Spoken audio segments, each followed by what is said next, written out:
प्रथम नरेश हिरण्य रोमा भीष्म की पुत्री रुक्मिणी थी और रुक्मिणी के 5 भाई थे। सभी लोग रुक्मी, आनंद में रुकुम्मत, रुकुम्बाहु, रुकुम्बेश, रुकुम्माली। रुक्मिणी जब आनंद घर छोटी बैठे थी आनंद बाल्य ले अवस्था सकते हैं आप में, भागवत का। तो नारद जी का सत्संग सुनती थी। ये बाल्यावस्था में थी, छोटी सी। नारद जी को ज्ञान दिया करते थे और भगवान कृष्ण की कथा सुनाया करते थे। तो एक दिन नारद जी ने रुक्मिणी की हस्तरेखा और भाग्यरेखा देखी और देखकर बताया कि बेटी तुम्हारी बड़ी सुंदर रेखा है।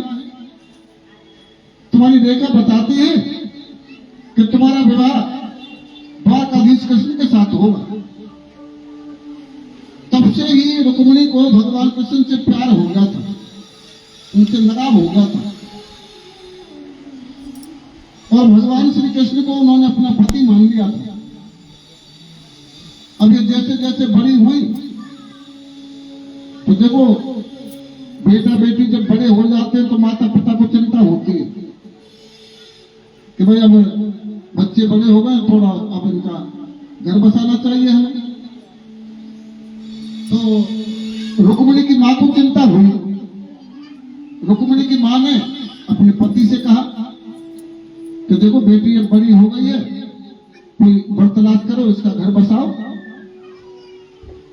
तो ठीक है। अगला दिन हुआ तो अगले दिन रुक्मिणी के पिता ने अपने पूरे परिवार को बुलाया, अपने 5 बेटों को भी बुलाया, बेटी और पत्नी को भी बुलाया।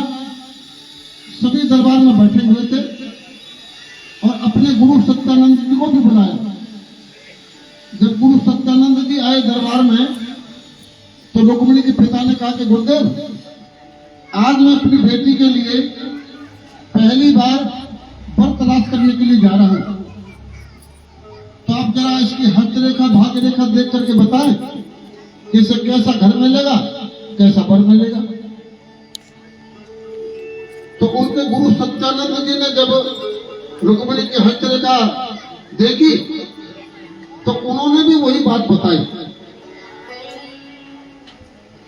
सत्यानंद ने भी वही बात बताई जो बात बाल्य अवस्था में नारद जी ने बताई थी।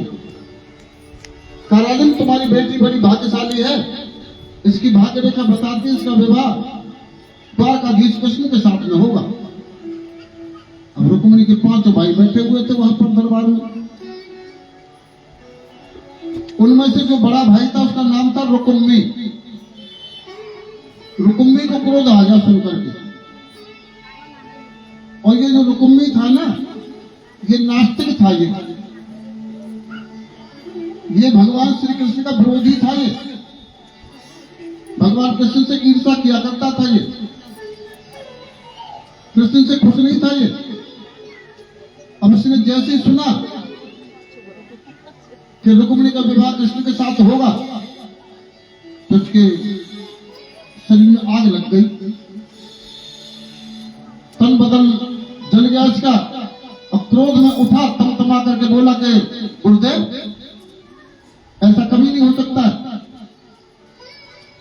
अगर रुक्मिणी की भाग्यरेखा हस्तरेखा में ये लिखा है कि इसका विवाह कृष्ण के साथ होगा तो गुरुदेव चाहे कुछ भी हो जाए,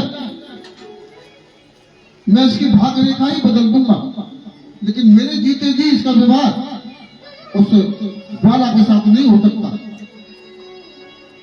अरे गुरुदेव, जरा विचार करके देखो, रिश्ता तो बराबर वालों में होता है। हमारा और कृष्ण का क्या बराबरी है?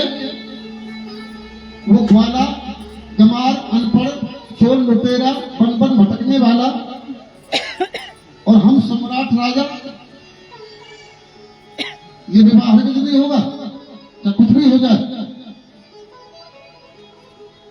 बोलता रहा वो अकेला। माता पिता को उसकी बातें सुनकर के दुख तो बहुत हुआ, लेकिन बोला कोई नहीं, सब शांत रहे।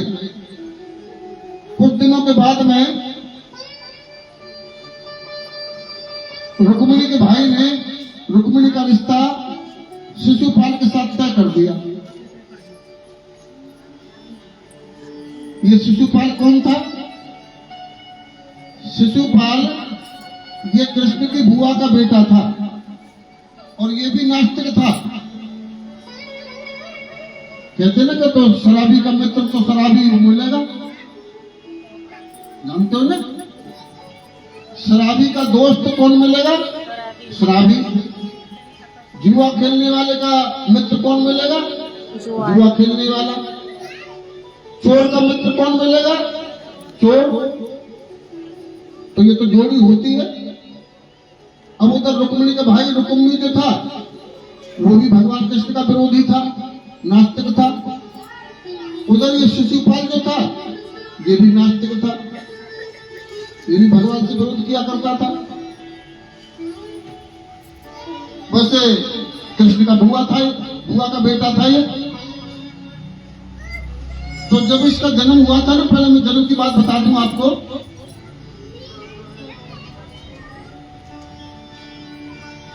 इस शिशुपाल का जब जन्म हुआ था तो जन्म की कथा सुन लीजिए आप पहले। इसका जब जन्म हुआ था तो जन्म के समय पर इसके 3 नेत्र थे, 3 नेत्र और 4 भुजा। देखने में बड़ा भयानक था, बड़ा कोप था। इसके पिता ने जब इस बालक को देखा तो उनको बड़ा दुख हुआ। जैसे कि पिता को अपना बेटा देख करके खुशी होती है, वो खुशी नहीं हुई, दुख हुआ। मन में विचार किया कि ये तो मेरा नाम बदनाम कर देगा, मुझे तो लोगों के सामने बड़ा शर्मिंदा होना पड़ेगा, कैसे बैठना है, इसको अपना नाम नहीं दूंगा, तो पाल पोष के बड़ा नहीं करूंगा, इसे कहीं दूर जंगल में छोड़ जाऊंगा। पिता ने मन में विचार किया कि इसे जंगल में कहीं फेंक के आऊंगा, पर अपने पास नहीं रखूंगा। मन में जब ऐसे भावना आई पिता के, तो उसी समय आकाश मार्ग से